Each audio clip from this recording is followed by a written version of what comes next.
Oke guys, thank you buat waktunya. Welcome back to Mark Insight.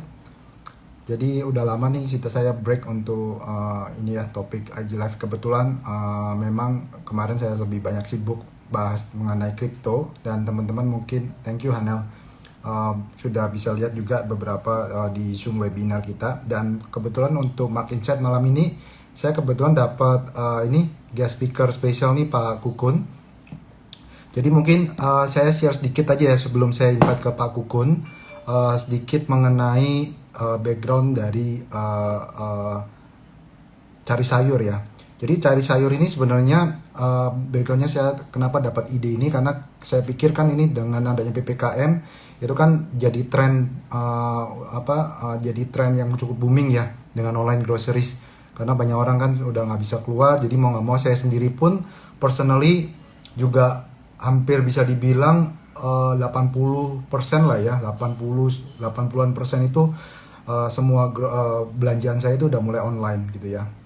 Nah, kalau buat teman-teman nggak tahu, Cari Sayur itu sebenarnya satu grup dengan Paskomnas, yaitu disebut dengan Pasar Komoditi Nasional. Jadi memang ini pasar induk yang cukup besar ya teman-teman. Kebetulan pemiliknya itu juga rekan dari teman saya juga, Bapak Angga gitu ya, keluarga dari Bapak Angga.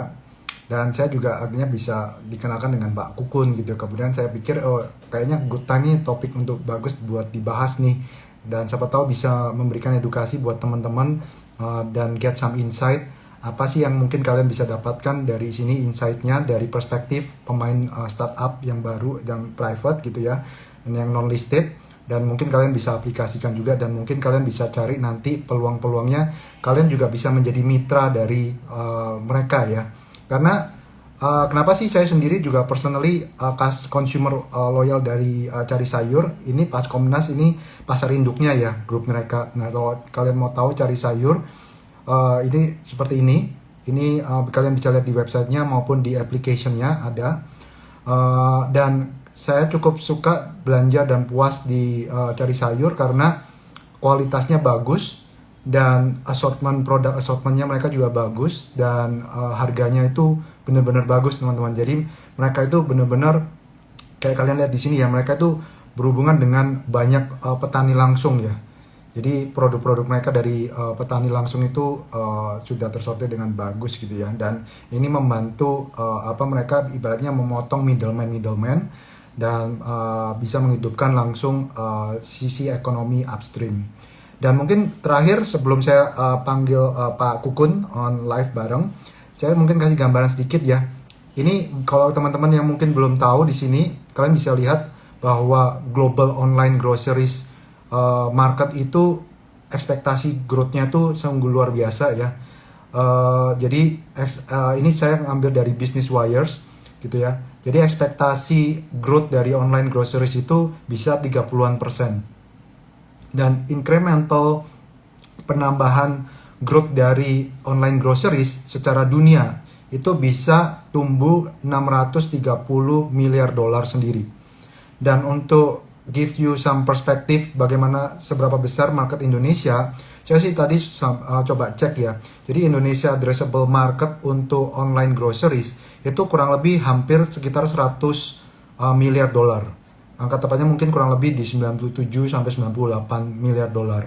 Jadi Indonesia sendiri itu mengkontribusi hampir berapa besar ya? Hampir sepertujuhnya ya gitu ya. Jadi cukup besar ya market potensi Indonesia itu jadinya. Jadi kalau ada orang yang berhasil, ya hitungan kasarnya, kalau ada orang yang berhasil mendapatkan market share hingga 10%, maka startup tersebut berpotensi menjadi dekakorn gitu ya. Valuasi simpelnya kayak gitu, karena marketnya segede 100 billion. Kemudian kalau bisa gain market share sampai 10%, ya potensinya dia bisa valuation sampai dekakorn, atau ya mungkin gak usah jauh-jauh, mungkin unicorn dulu kali ya. Karena groceries ini yang saya tangkap agak-agak susah karena regulated, bukan regulated gimana, tapi maksudnya banyak berkepentingan untuk melindungi di traditional marketnya gitu ya. Nah, tanpa panjang lebar saya invite Pak Kukun ya, nanti kita dapat insight-insightnya dari beliau.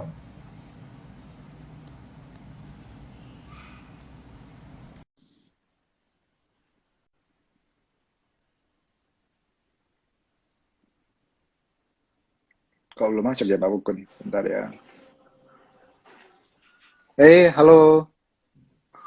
Halo, selamat malam Mbak Herman. Malam Pak Kukun. Terima kasih Pak. Udah meluangkan waktunya Pak. Tadi Kayaknya saya data kasih. marketnya boleh nanti dibagikan Pak ke kami Pak ya. Oke, oke. Boleh Pak. Nanti kalau Bapak perlu data-data apa, let me know Pak. Nanti aku share juga. Ya, baik-baik. Gimana Pak Herman? Iya Pak, jadi mungkin sebelumnya saya ucapkan terima kasih atas waktunya.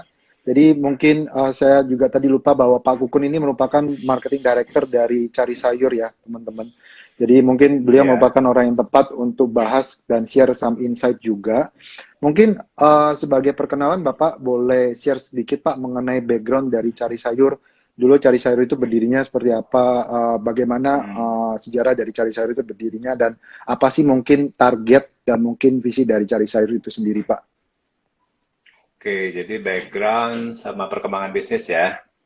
Ya, Baiklah, tapi gini, mungkin kita beritahu dulu kepada audiens ya, Cari Sayur itu apa sih sebenarnya gitu ya. Jadi Cari Sayur itu platform belanja digital yang kami miliki, yang menjual fresh product beserta barang-barang kebutuhan rutin sebuah rumah tangga. Jadi kira-kira placement kami itu di situ ya Pak ya. Nah, kemudian background gitu. Kenapa kami sebenarnya awalnya dari fresh product? Karena sebenarnya kami tuh memiliki pasar induk Pak. Kita punya pasar induk ada tiga. Satu di Tangerang, hmm. Tanah Tinggi, kemudian di Palembang namanya Jakabaring, dan kemudian ada satu lagi pasar induk di Surabaya namanya Oso Wilangun. Nah, jadi karena memang pasar induk itu sebenarnya bergeraknya di bidang fresh ya, mostly di fresh product, makanya kami mulainya dari situ. Jadi kami tadi seperti Bapak Herman bilang, kami memang punya dua bisnis ya di fresh product, satu B2B dan satu B2C. Nah, yang cari Hmm. sayur itu yang B2C, Pak. Gitu. Nah, terus jadi udah ketahuan ya backgroundnya memang di situ, tapi kebutuhan market nggak cuma hanya fresh product sayur aja dan buah, jadi kita lengkapi supaya kita bisa supply kebutuhan rutin dari rumah tangga gitu kalau dicari sayur.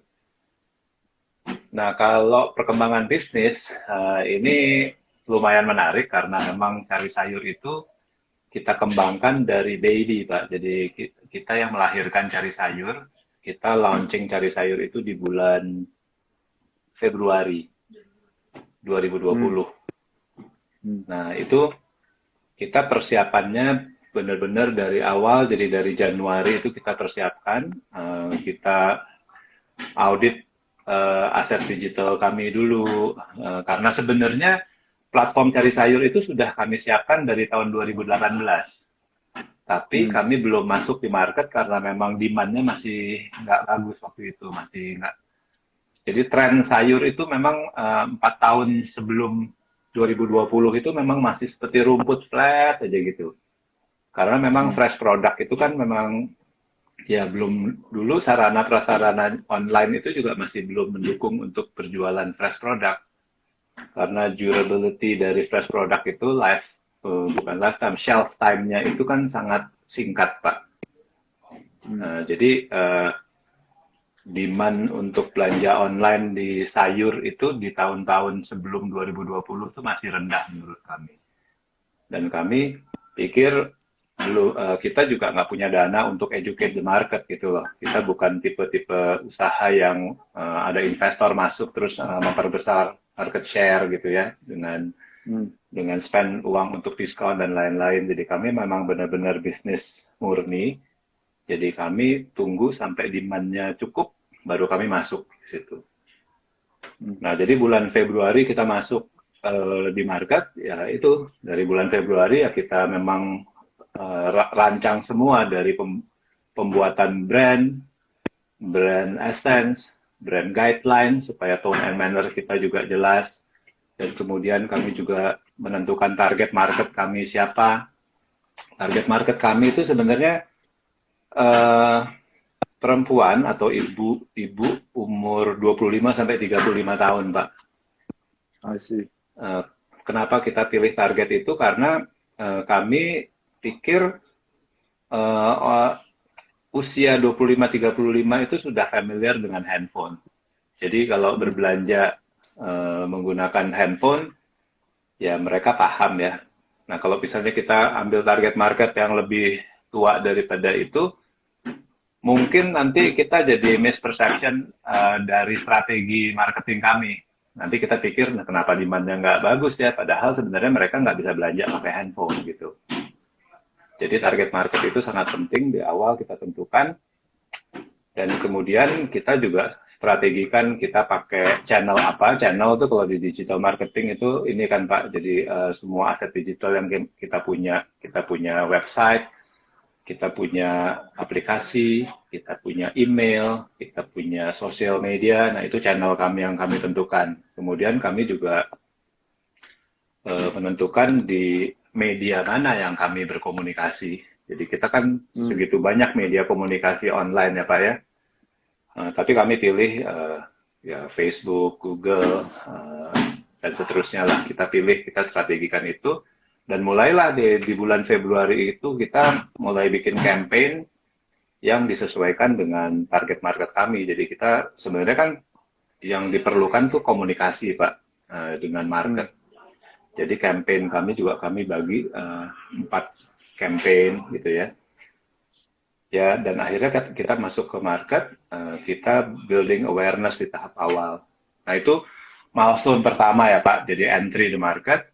Kemudian milestone kedua yang sebenarnya cukup penting dilihat itu adanya COVID pertama, Pak, di bulan Maret. Hmm. Hmm. Jadi COVID Iya. pertama di bulan Maret itu memang trennya tahu-tahu langsung jadi naik, itu kita anggap anomali ya.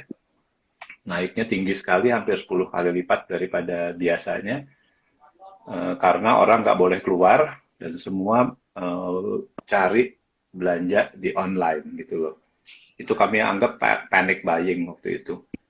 Nah, jadi kami sebenarnya masuk market di bulan Februari itu tepat ya Pak, karena kita sempat create awareness dulu. Jadi kita creating awareness tuh sampai hampir 100.000 lah gitu loh. Kita invite orang-orang masuk ke website kami. Nah, pada saat bulan Maret, kalau misalnya orang nyari belanja online, tapi kita belum creating awareness, kan mereka juga nggak tahu kami ada. Hmm. Hmm. Jadi pada saat Ya, saya itu, mulai, kami, istri saya mulai jadi consumer bulan April, Pak. April itu penjualan kami tertinggi, Pak. Jadi sebenarnya peak level di tahun 2020 itu di April. Jadi Hmm. tertinggi di April, nah kemudian trennya kembali atau back to normal itu dari April sampai dengan Oktober November. Jadi kalau Hmm. Bapak lihat di Google Trend tuh sebenarnya di bulan Februari itu sudah sama trennya dengan bulan November lah gitu. I see. Jadi itu perkembangan dari bisnisnya ya, back to normal. Tapi tentunya di bulan November kita klien yang remain gara-gara kita udah experience belanja di kita ya masih cukup banyak. Nah, tapi yang perlu diketahui lagi di sepanjang April sampai ke November itu kami juga memperbaiki diri terus karena kami kan baru launching. Jadi kami melakukan banyak perbaikan, misalnya kayak daerah service kami. Tadinya kami hanya di Jakarta sama Tangerang saja. Kemudian di bulan April itu kita sudah tambah Depok, Bekasi, Bogor. Jadi di bulan April 2020 itu kami udah Jabodetabek. Sama Hmm. tambah lagi di Surabaya. Dan teruslah perbaikan-perbaikan kami lakukan. Kita tadinya ngirim pakai plastik bag, kami rubah jadi pakai box. Di dalamnya juga udah nggak ada plastik lagi. Jadi kita bungkus semuanya pakai kantong-kantong kertas gitu ya. Jadi Hmm. itu baik buat lingkungan juga. Ya, dan kemudian kami juga memperbaiki sistem sortir kami. Jadi kalau misalnya Bapak tadi tahu bahwa sebenarnya kami kan awalnya mulai dari B2B market, Pak. Itu berbeda sekali penanganannya dengan B2C karena kalau B2B itu Ya. ya basket size-nya itu kan lebih besar ya daripada B2C. Nah, B2C Hmm. itu basket size-nya kecil, tapi yang belanja banyak. Sehingga sistem sortir, sistem produksi kami mesti kita rubah total. Dan di bulan April itu kita sudah bisa selesai produksi itu jam 3 pagi. Wow. Jadi kalau Pak Herman kan biasanya terima sayur dari kami itu masih pagi kan Pak? Jadi Ya, biasanya ya 10 ke at least bawah. pertama saya lihat kelebihannya itu dari kan kebetulan yang sebenarnya yang belanja kan istri saya ya Pak ya. Kebetulan memang targetnya Ya, sesuai market Bapak tadi. Dan biasanya kita pesan hari ini besok udah nyampe dan itu yang I'm quite surprised juga ya. Mungkin kan Bapak semua logistik dihandle sendiri ya Pak ya. betul. Nah itu gimana Pak? Perlu investasi cukup besar dong Pak untuk logistiknya Pak. Dihandle sendiri semua dan bisa satu hari delivery gitu maksud saya. Jadi gini Pak, sebenarnya kan kami punya pasar induk. Jadi ruang Hmm. sortir kami itu sebenarnya next to pasar induk. Jadi our backyard Hmm. itu pasar induk. Nah, pasar induk Tangerang itu, Tanah Tinggi itu cycle of business-nya itu 3.000 ton per day, Pak. Wow, oke. Of sayur dan buah kan. Jadi Bapak bisa bayangkan satu hari stoknya 3.000 ton. Kalau hari ini nggak habis, besok sudah datang stok baru lagi yang fresh gitu. Nah itu Hmm. salah satu keunggulan kami dan kami sebenarnya kan tinggal memindahkan dari pasar induk itu tinggal kami sortir, kami cuci, kami bersihkan, kami kirim ke Bapak kan keesokan harinya.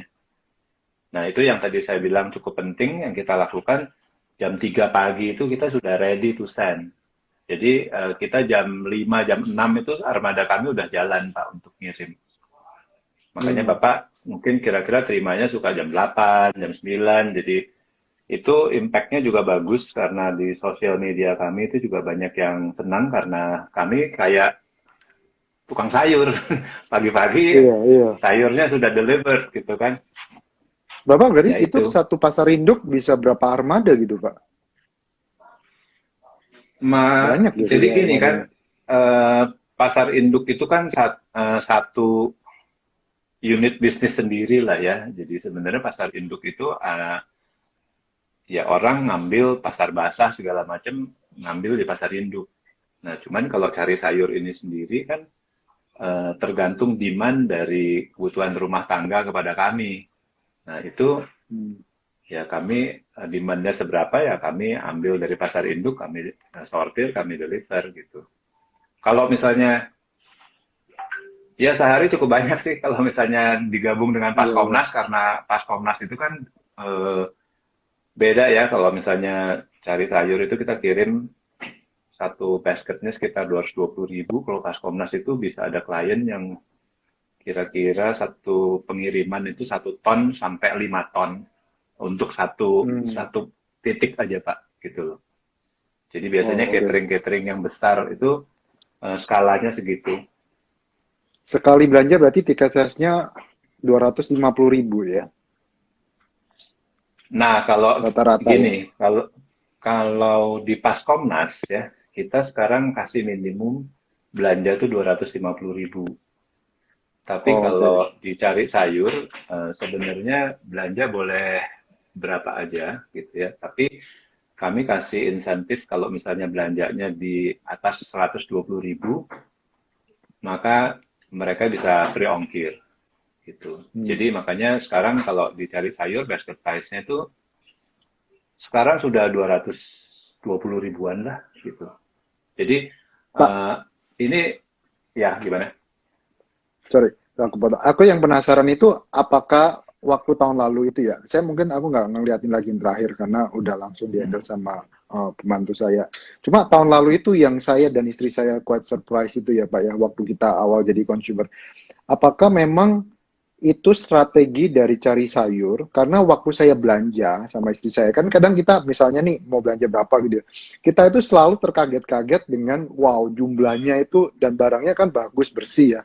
Dan jumlah yang kita terima itu bisa kayak banyak gitu loh. Terus saya bilang, ini sih bisa buat dagangan lagi. Apakah itu karena terbiasa, karena Bapak biasa selama ini menghandle B2B yang biasa mengasih barang dalam jumlah banyak gitu ya. Jadi maksud saya ya kayak misalnya nih saya beli daun serai ya, atau bawang bawang merah misalnya, itu bisa dapatnya banyak banget gitu dan harganya murah banget. Teman-teman itu bisa bisa benar-benar cek itu harganya murah banget. Jadi bisa Nah, buat kalau dagangan lagi. itu ada yang juga bilang gitu. Kemarin kan kita Zoom meeting dengan seorang profesor IPB. Dia juga bilang sama seperti Bapak. Dia bilang, saya kalau belajar di cari sayur murah dan banyak gitu, saya bisa dagang lagi. Dia bilang gitu. Tapi sebenarnya itu kan memang eh, kita mesti menentukan per item itu kita berapa size-nya gitu ya. Jadi misalnya cabai kita memang sekarang masih seperempat kilo gitu Pak. Jadi kita nggak di tempat nggak seperti di tempat lain cabai misalnya 1 ons atau berapa. Kita memang punya quantity per unitnya memang memang seperti itu. Tapi Oke. kalau harganya memang murah ya karena kami pasar induk kan, jadi pasar induk itu kan channel pertama distribusi Pak. Jadi memang kalau misalnya Bapak bandingkan harga kami memang murah Pak. Dan barangnya Ya, memang ya. fresh. Nah, kalau barang fresh ya, itu sebenarnya ada knowledge-nya lagi. Jadi kalau barang-barang fresh itu sebenarnya kalau datang dari petani atau di pasar, itu sebenarnya selalu ada quality-nya A, B, C, Pak. Hmm. Jadi Bapak mau terima dari petani manapun gitu ya, itu selalu Bapak terima yang A, yang B, yang C. Nah, kalau dicari sayur untuk yang B2C ya dan B2B-nya gitu, kita selalu kirim yang kualitas A. Kenapa kita bisa melakukan itu? Karena yang C dan B kami tinggal lepas lagi di pasar sendiri gitu loh. Ada demand-nya. Hmm. Makanya kalau Bapak Hmm. misalnya main di tempat lain, pasti ada kualitas B-nya yang Bapak terima atau yang sedikit C gitu kan. Nah kalau di Ya, kami kualitas B dan C itu nggak jadi cost Pak. I Karena see. kami bisa bisa cycle itu lagi di penjualan di pasar induknya. Jadi kami benar-benar bisa pilih yang A aja dan Bapak terimanya selalu yang A. Makanya Bapak bilang barangnya bagus-bagus dan harganya murah. Karena kami nggak nanggung cost dari yang C dan B, Pak. Oke, oke, oke. Jadi Bapak bayangkan kalau misalnya Bapak punya usaha sayur seperti kami, terus Bapak dapat barangnya dari pasar induk. Bapak tapi nggak punya pasar induk ya. Bapak dapatnya dari petani. Bapak kan harus menanggung C dan B-nya. Iya, iya. Nah, C dan B itu jadi cost buat Bapak.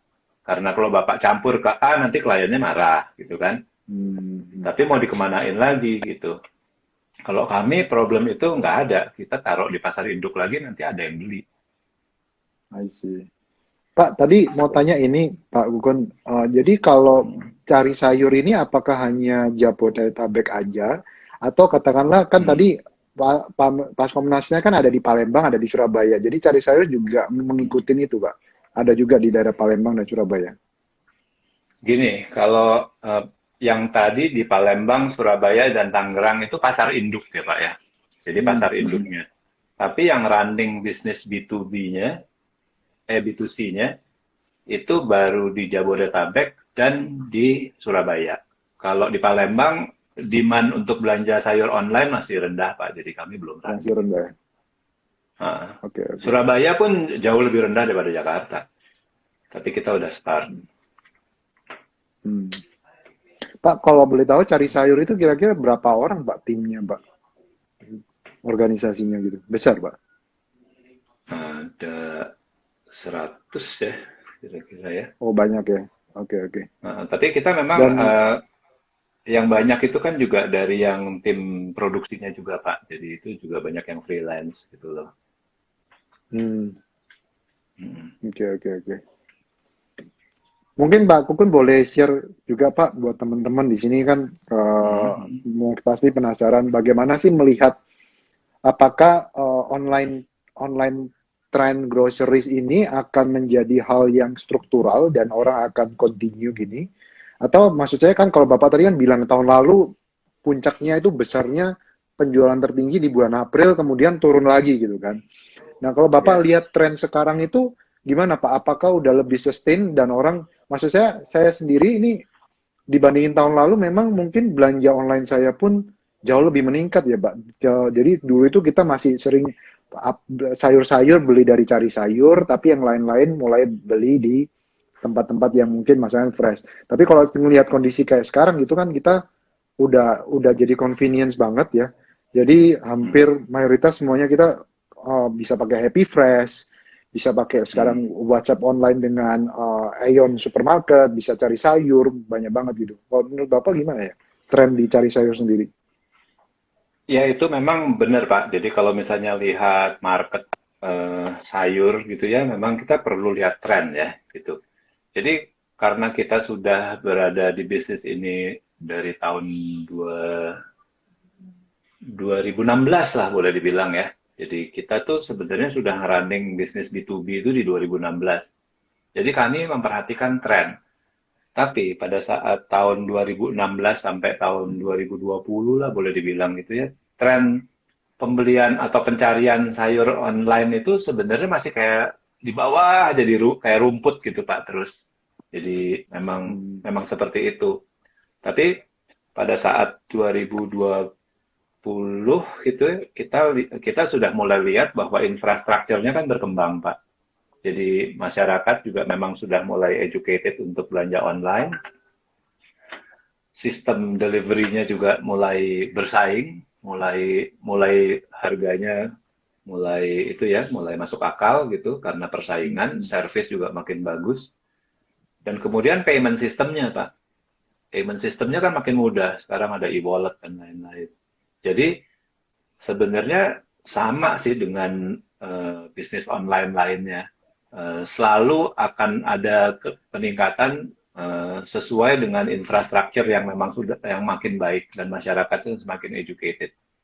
Tapi kalau saya lihat market offline-nya pun sebenarnya di Indonesia itu pasti tetap masih ada karena buat masyarakat Indonesia belanja itu kan memang masih kayak recreational things gitu ya. Jadi mereka memang suka sosialisasi, terus mereka juga ya belanja itu rekreasi lah karena memang kita kan banyak mall, banyak apa, jadi kita tuh memang sudah terbiasa belanja jalan-jalan gitu. Tapi memang betul sih kayak sekarang mungkin mana mau lagi Pak belanja di supermarket ya. Kan sekarang tinggal pencet gini, biasa perlu datang fresh biasa lagi. Datang. Iya, jadi lebih praktikal, cost-nya juga lebih rendah gitu. Tapi kalau nanti Bapak weekend, nanti mungkin Bapak akan pergi ke supermarket untuk belanja, tapi sebenarnya recreational gitu. Pak, kalau boleh Pak. tahu nggak Pak, kira-kira cari sayur di Jabodetabek ini ada gambaran nggak Pak? Udah mencakup berapa titik ya, atau mencakup berapa rumah ya Pak? Ada gambaran nggak Pak kira-kira? Udah besar sekali cakupannya Pak. Lumayan lah. Udah besar ya. Kalau ya kita udah cover semuanya, bahkan sekarang sampai di luar Bekasi pun juga udah mulai banyak yang minta. Tapi memang itu harus kita tingkatkan terus dengan banyaknya pengembangan Pak. Karena misalnya cari sayur itu kira-kira dari bulan Januari lah ya, kita nggak hanya berjualan di platform kami sendiri saja, tapi kita juga sudah mulai bikin point of sale lainnya. Jadi Bapak sekarang mulai lihat misalnya cari sayur, official store di Tokopedia udah ada. Terus Bapak lihat di Blibli, di Bukalapak, di JDID, itu juga sudah ada. Jadi kita sebenarnya sudah melebar dan masyarakat semakin mudah lah ya mau cari. Dan kadang-kadang kan mereka banyak juga habit klien itu kalau ada diskon di mana dia pindah ke sini, jadi lebih gampang shoppingnya cari sayur di marketplace juga Pak. Jadi nggak usah di platform kami. Ya itu nanti tentunya akan tumbuh terus gitu. Seperti itu. Oh ya Pak, ini mungkin agak saya tiba-tiba baru keinget ini Pak. Mungkin Bapak belum ada datanya, tapi nggak apa-apa. Mungkin ada gambaran nggak Pak? Kalau misalnya nih pasar induk ini kan pasti kan tadi B2B ya Pak. B2B ini kan kena dampak cukup besar, cukup parah lah dengan PPKM gitu kan, karena bisnis activity kan turun drastis. Tapi yang menarik ini yang saya amatin Pak, kenapa harga komoditas itu kan melonjak tinggi ya Pak ya, di tengah-tengah krisis COVID gitu ya. Karena kan mobilitas barang itu cukup besar dan lumayan cukup orang itu mengurangin budget spending untuk biaya servis, tapi tetap belanjanya tetap naik untuk ya part of recreation di rumah gitu kan, jadi banyak belanja gitu ya. Nah, itu bisa dibilang apakah yang penurunan di Paskomnas itu masih jauh lebih besar atau bisa tertutup Pak dengan pertumbuhan yang di sini Pak? Karena kan mungkin aktivitas yang di pasar induknya turun, tapi yang di sininya naik signifikan gitu Pak. Ada gambaran Oke, nggak? kalau ya gini Pak, kalau misalnya harga memang kemarin sempat naik lumayan tinggi di awal-awal itu kan karena memang sebenarnya banyak hambatan di transportasi ya Pak ya, jadi banyak ketidakpastian tuh waktu di awal-awal gelombang kedua COVID ini gitu. Kami tahu-tahu bisa yang tadinya suplainya mudah, tahu-tahu bisa satu hari kita nggak bisa supply 150 kilogram pepaya gitu, karena barangnya nggak datang, kecegat di mana gitu kan. Jadi itu tadi menjawab pertanyaan soal harga yang Pak Herman tadi sebutkan. Okay. Nah kalau misalnya Bapak mau lihat antara perimbangan antara B2B dan B2C gitu ya, itu menariknya gini, di tahun 2020 penurunan sales dari B2B itu masih belum bisa di-cover oleh B2C-nya karena kita baru mulai di B2C-nya. Tapi kalau sekarang B2C-nya masih bisa mengimbangi penurunannya B2B, Pak. Wow.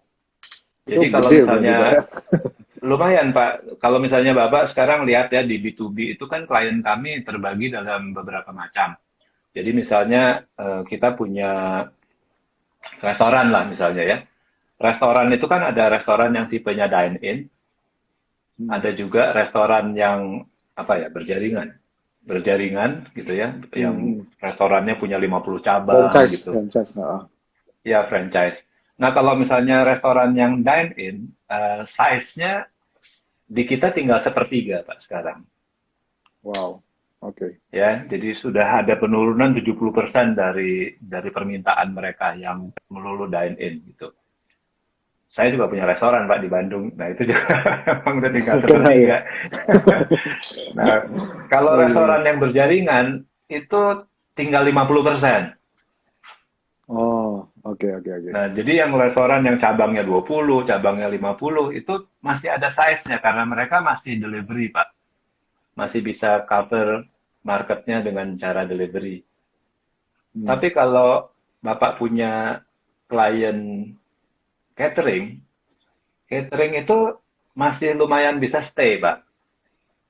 Masih ada yang tetap, tergantung cateringnya catering mana.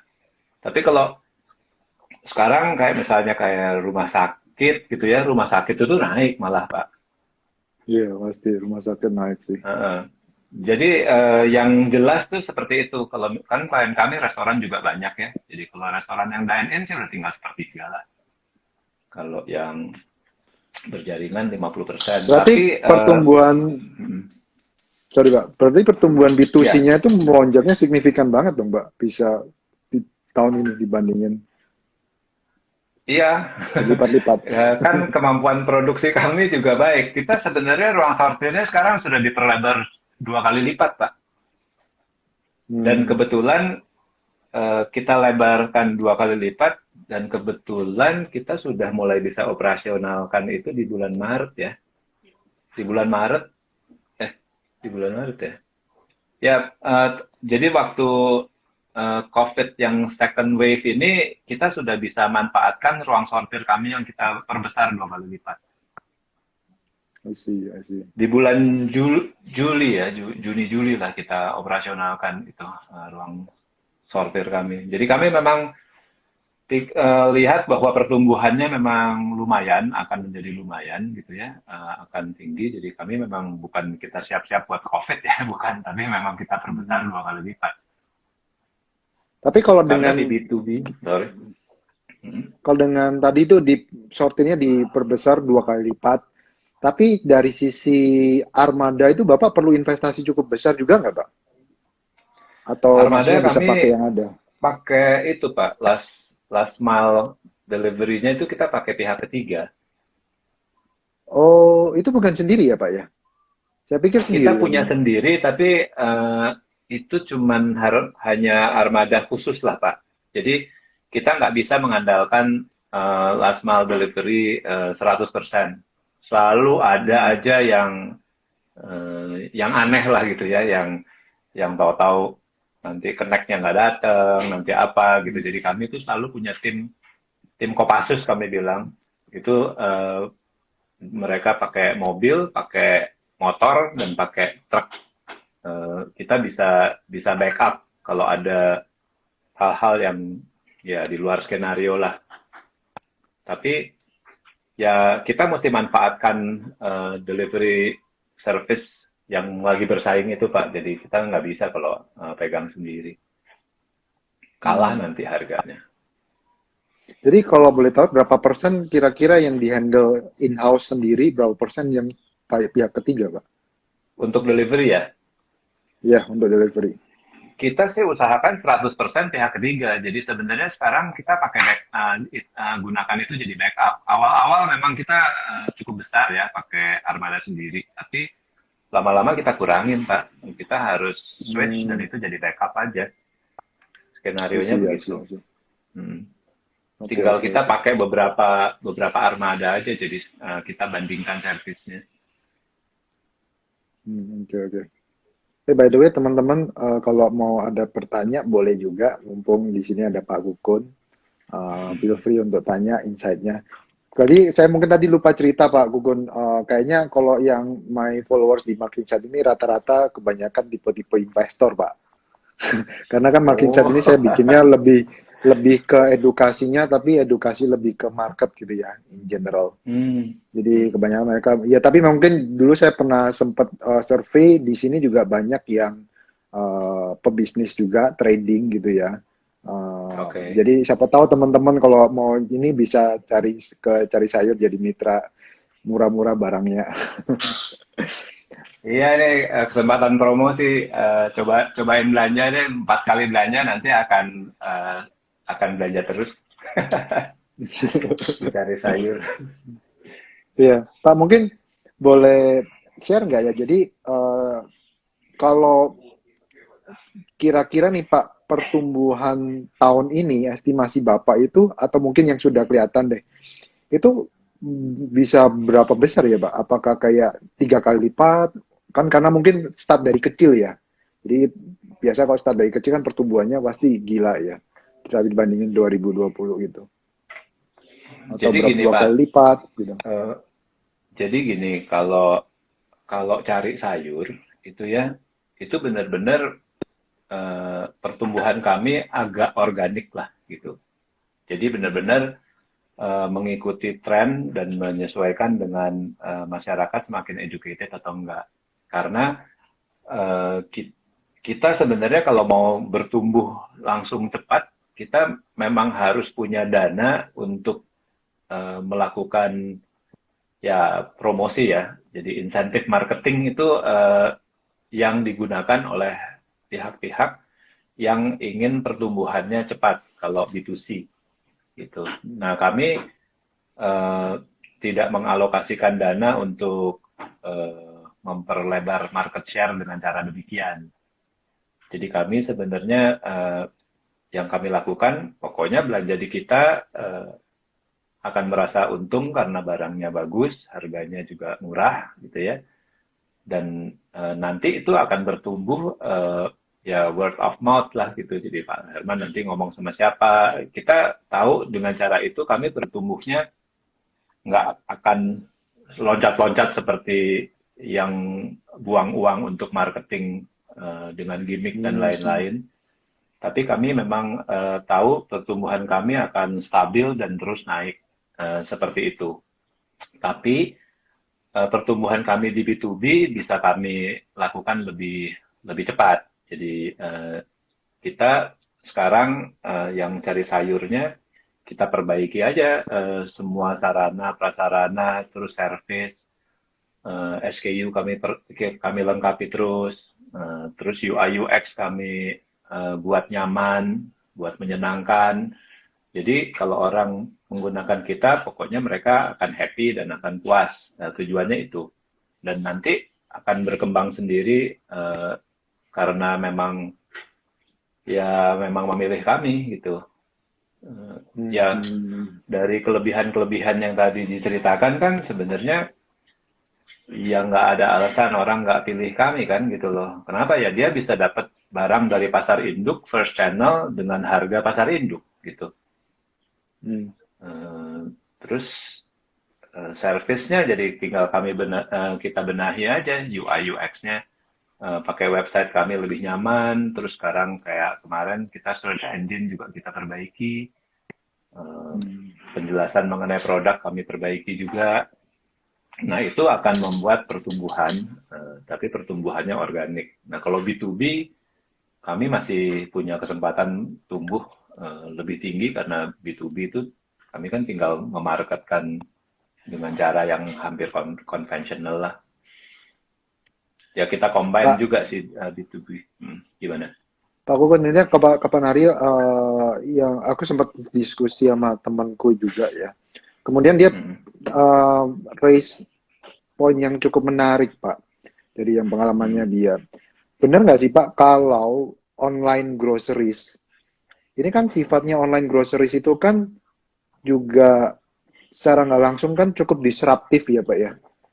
Banyak Disruptif. orang-orang disruptif terhadap orang-orang yang katakanlah yang jualan dagangan, ya mereka kan biasa ngambil untung gitu kan Pak, middleman yang orang dagangan-dagangan yang mungkin di pasar yang bukan pasar induk gitu ya, tapi pasar modern misalnya gitu kan Pak. Kan ya saya nggak jadi belanja sama mereka gitu kan, tapi saya jadinya belanja sama cari sayur langsung ke pasar induk. Itu kan kayak ibaratnya pasar induk ini kan tadinya jadi pusat buat orang-orang dagangan di pasar saya, mungkin tadinya beli di pasar induk Tangerang, kemudian dia kan belanja buat dagangan bisnis lagi di sini Pak. Tapi dengan adanya cari sayur ini kan di bypass semua Pak, ya kan? Saya udah nggak perlu beli sama mereka, saya beli sama Bapak. Nah itu secara ada nggak ya maksudnya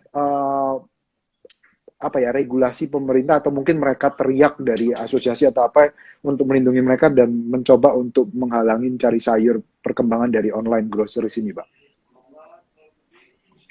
Ya, kalau pertanyaannya seperti itu ya, sebenarnya memang disruption itu terjadi ya, gitu. Jadi kalau misalnya kita lihat perdagangan atau bisnis digital itu memang menghilangkan pihak-pihak yang di tengah kan, sebenarnya kan intinya seperti itu. Tapi kalau yang tengah pun kreatif, mereka juga nggak segampang itu digantikan, gitu. Jadi misalnya kayak sekarang pasar basah aja sudah bisa terima order via WA kan Pak gitu loh. Jadi mereka pun juga delivery gitu. Nah itu nanti terjadi kenapa? Nah terus kan itu juga nanti akan terjadi seperti yang kami waktu awalnya survei. Jadi waktu kami awalnya survei itu kami sebenarnya sempat survei di pasar modern ya. Terus kita tanya ke ibu-ibu yang belanja, kamu kalau belanja itu selalu kemana? Pilih, pilih, pilih, pilih, atau kamu terus toto datang ke Pak Haji siapa gitu loh. Ternyata mereka sudah punya langganan pedagang walaupun barang yang didagangkan sama. Nah, jadi ada banyak hal Pak sebenarnya. Ada kedekatan karena misalnya mereka bisa ngobrol, terus Pak ini memang ngajak ngobrol gitu ya. Jadi sebenarnya unsur-unsur itu unsur salesmanship ya sebenarnya. Salesmanship itu juga akan mempertahankan hal-hal semacam itu. Tapi kalau tergerus akan teknologi, gara-gara teknologi ini, saya pikir memang iya sih. Gitu. Jadi tinggal nanti porsinya seberapa gitu. Karena itu pasti akan beda di sini, di negara lain, dan lain-lain gitu. Karena di sini orang masih senang sosialisasi. Terus misalnya kelengkapan produk gitu ya. Kadang-kadang pemain digital pun juga sebenarnya barangnya belum tentu lengkap loh Pak. Gitu. Jadi misalnya gini, kalau Bapak mau bikin sayur bening misalnya gitu. Terus Bapak cari di online shopnya Bapak gitu. Mereka jual items yang namanya temu kunci nggak gitu. temu kunci itu salah satu bahan yang kalau nggak pakai itu nggak jadi itu sayur bening.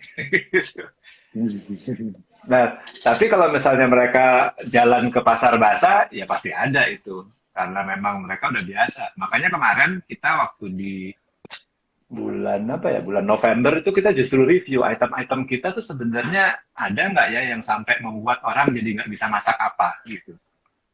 Hmm, Ya, jadi kelengkapan, terus salesmanship, terus memang budaya belanja, ya itu hal-hal yang bisa mengatasi lama atau enggaknya disruption itu terjadi.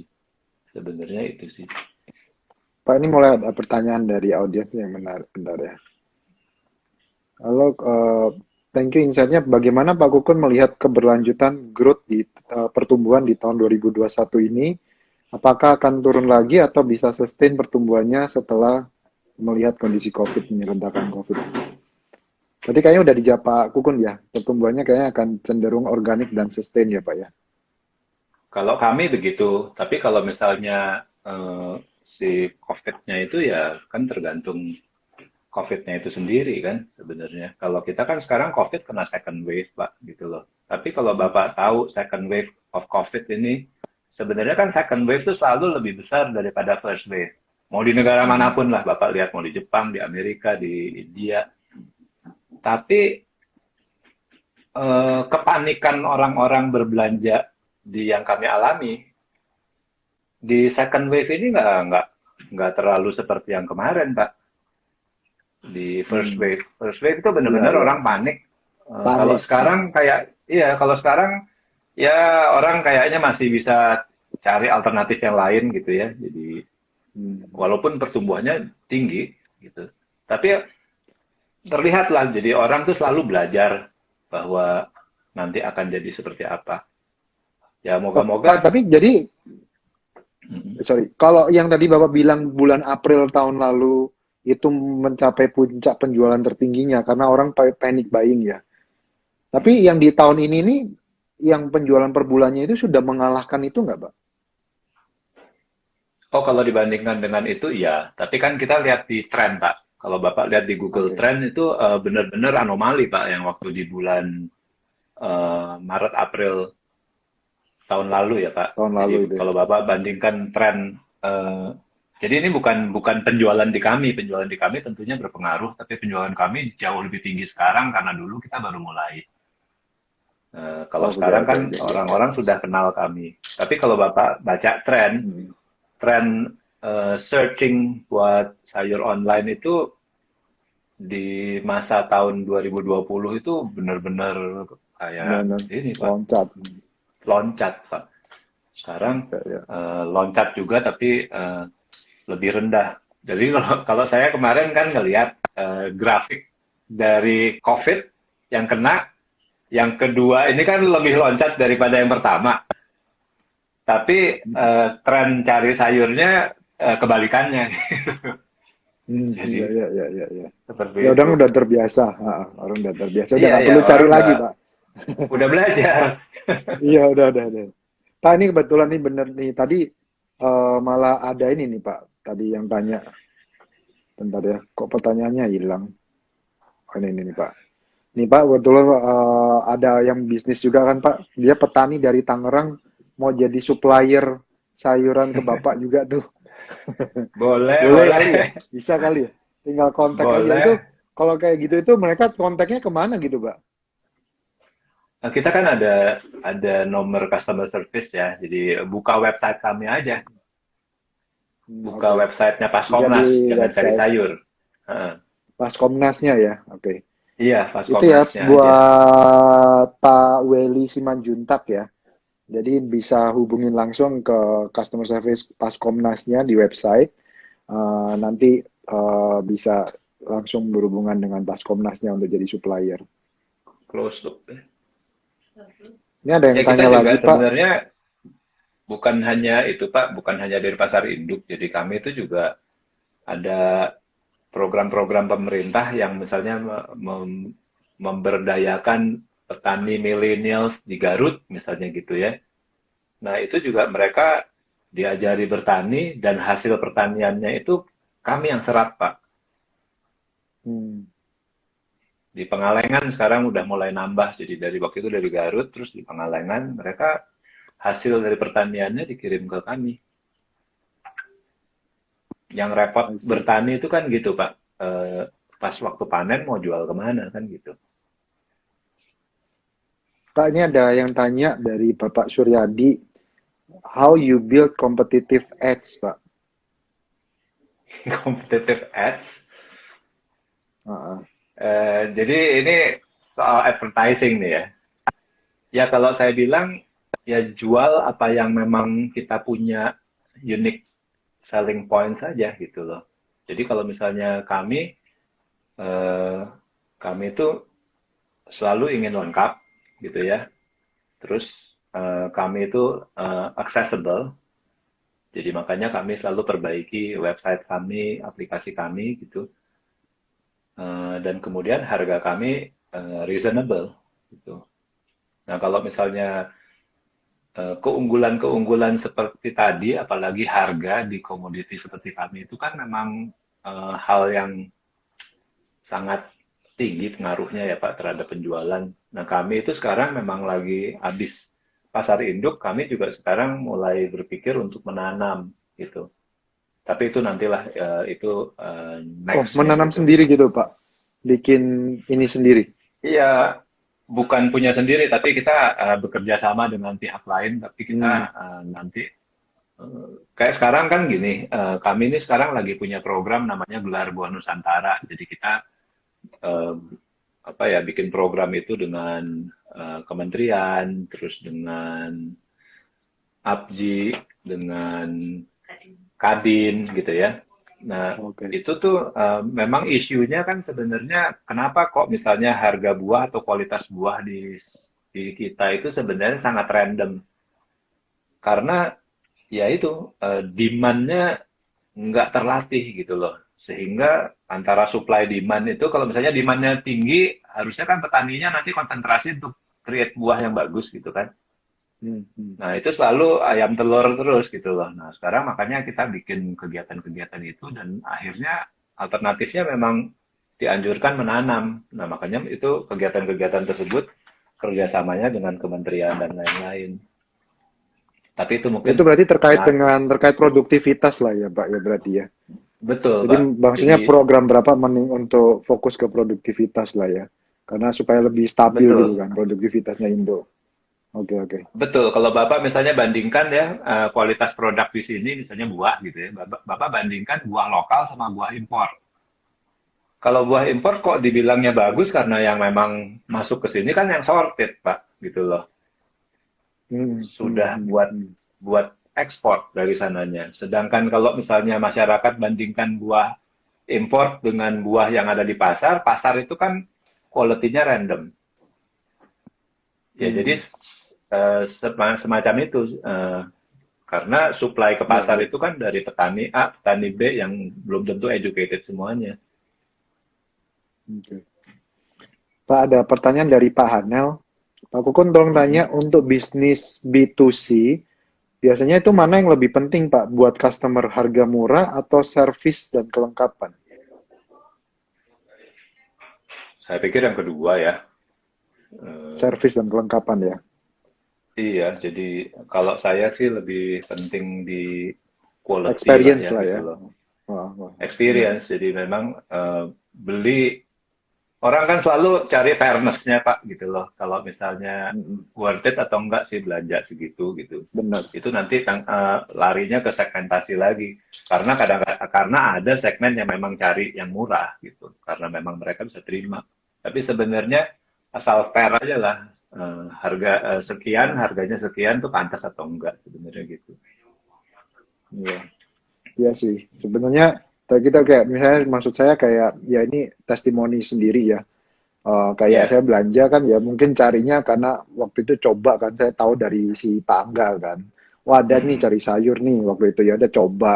Terus karena coba ya karena kita beli ya above expectation aja gitu kan Pak. Satisfaction-nya kan jadi Iya, karena harganya murah barang bagus ya jadi ya udah ini more than worth it gitu. Pak, itu tuh bukan hanya testimoni dari Bapak loh. Saya kan juga belanja cari sayur. Setiap saya buka box cari sayur, walaupun itu, Wah, Pak, berlimpah. saya juga selalu senang pas buka, bilang gitu kan. Karena barang-barangnya, lihat cabenya aja kayak kayak kembar. Iya, iya, iya.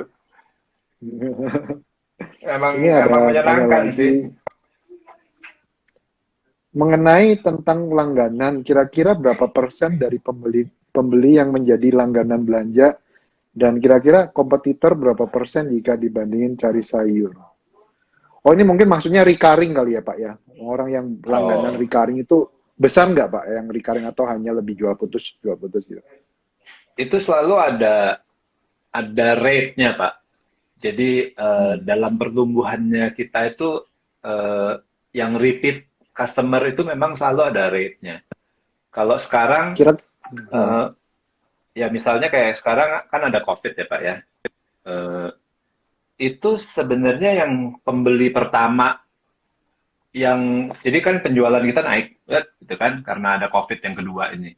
Kalau kita lihat grafiknya dinaikkan dari orang-orang yang memang sudah langganan, Pak. Tapi hmm. eh, nggak nggak jadi langganan yang rutin, tapi orang-orang lama sebenarnya. Nah setelah itu sampai batas tertentu baru orang baru gitu. Jadi Baru. sebenarnya Oke. memang eh, recurringnya itu sebenarnya gini, kalau memang dia sudah bikin itu menjadi habitual, ya mereka akan belanja rutin seperti Bapak. Tapi ada orang-orang yang memang sebenarnya selalu punya alternatif gitu. Nah, itu nanti akan berkembang sendiri sampai lama-lama dia memutuskan kayaknya mendingan kesini aja deh. Nah, itu bertambah. Jadi karena kita memang masih rada awal, Pak, sebenarnya kalau dilihat rate-nya memang masih susah. Tapi jangan dijadikan data dulu, kan kita baru jalan setahun setengah, Pak, ini bisnis ini. Oke, Pak, sorry ini sebenarnya banyak menarik yang didiskusikan, tapi saya sudah dapat reminder waktu kita cuma maksimal 1 jam, jadi tinggal 1 menit lagi. Oke, Mungkin itu dulu teman-teman. Terima kasih banyak loh Pak Kukun atas waktu dan insight-nya.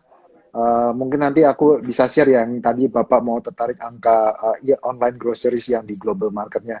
Nanti mungkin kalau ada data-data yang lain mungkin saya bisa share juga ke Pak Kukun ya, kalau mau pelajarin.